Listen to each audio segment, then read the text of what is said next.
அக்கா இவ ஏன் ஒரு மாதிரியா இருக்கான்னு எனக்கு புரியல. அதுக்கு ஒரு காரணம் இருக்குன்னு இப்ப நீங்க ஒண்ணு சொன்னீங்கல்ல. அந்த விளக்கு வேற ஒண்ணு இல்ல மீனா. அரசிக்கு நடந்தது விருப்பமில்லாத கல்யாணம், ராஜுக்கு நடந்ததும் விருப்பமில்லாத கல்யாணம். அரசி இப்போ நம்ம வீட்டுக்கு வந்துட்டா, அவ வீட்டுக்கு போறதுன்னு ஆசைப்படுவா. அதை பத்தி தான் அவ யோசிச்சுட்டு இருக்கா போல இருக்கு. என்ன ராஜி? ஆனா அவ போயிட்டா உனக்கு தானே ரொம்ப கஷ்டம் மீனா. எனக்குமே ரொம்ப கஷ்டம் தான். போர் அடிக்கும். எவன் எங்க போறா? அரசிக்கும் ராஜுக்கும் ஒரே மாதிரி தான் கல்யாணம் ஆச்சாம். அரசி எப்படி நம்ம வீட்டுக்கு வந்துட்டாலோ அதே மாதிரி ராஜியும் அவங்க வீட்டுக்கு போணுமா. அக்கா சொன்னாங்க. ஓ லூசாமா நீ? உள்ள தலையால முடியல. நான் தப்பா ஏதாவது கேட்டுட்டேனா? ஏய், நீ கேட்டது பூரா தப்பு தாண்டி. அந்த பொறுக்கி அரசிய மிரட்டி கல்யாணம் பண்ணிட்டான். ஆனா கதிர் அப்படியா செஞ்சான்? குமார் ஒரு கேடு கெட்டவன், அதட்டி வந்தாரு. ஆனா என் புள்ள எம்பிட்டு நல்லவன். அவனை விட்டுட்டு ராஜி எதுக்கு அங்க போனோம்? ஐயோ, இதுல நல்லவங்க கெட்டவங்கன்ற விஷயம் எல்லாம் இல்லாத.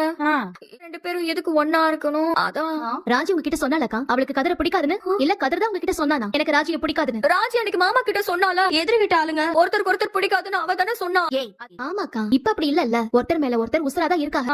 நீங்க பாட்டுக்கு ஏதாவது சொல்லி நல்லா இருக்கிறவங்கள போய் பிரிச்சு விட்டுறாதீங்கக்கா. ஐயோ, என்ன மீனா இப்படி எல்லாம் பேசுற? நான் சொன்னேன், நீங்க என்ன இப்படி எல்லாம் பேசிட்டு இருக்கீங்க? நான் வராத. ஐயோ, என்ன பேசணும்னு பிரச்சனை ஆகுது. இதுதான் எதுவுமே பேசுறதே இல்ல. எப்படி பேசிட்டு போறாங்க பாருங்க அத்தை. என்ன பேசுறோம் தெரியாம லூஸ் மாதிரி உளர்வாவ. எங்க ராஜி விஷயத்தை பத்தி குமார் கிட்ட சொல்லிட்டீங்களா இல்லையா? இல்ல சொல்லல. சொல்ல வேணாமாங்க. ராஜிய நம்ம வீட்டுக்கே கூட்டிட்டு வரலான்னு இருக்கோம் குமார்.